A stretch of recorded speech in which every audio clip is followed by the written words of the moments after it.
जय हिंद दोस्तों। DRDO RAC scientist भी भर्ती 2025 का नोटिफिकेशन आउट हो चुका है और इसकी ऑनलाइन एप्लीकेशन डेट 14 जून है। लास्ट डेट 4 जुलाई होने वाली है। और इसकी एप्लीकेशन फ़ीस के बारे में बात करें तो जनरल OBC EWS कैंडिडेट के लिए 100 रुपीज़ फीस रहेगी और ST SC PH और ऑल फीमेल कैंडिडेट के लिए कोई फीस नहीं है। एज लिमिट मिनिमम 18 ईयर और मैक्सिमम 33 ईयर होनी चाहिए। एज में रिलैक्सेशन भी दिया जाएगा, जैसे कि OBC कैंडिडेट को 3 साल का रिलैक्सेशन और ST SC कैंडिडेट को 5 ईयर का रिलैक्सेशन दिया जाएगा इसमें।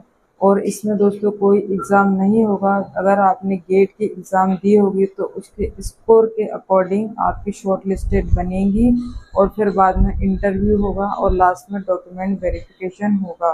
तो ये भी बहुत अच्छी जॉब है, आप इस फॉर्म के लिए अप्लाई कर सकते हो। जय हिंद।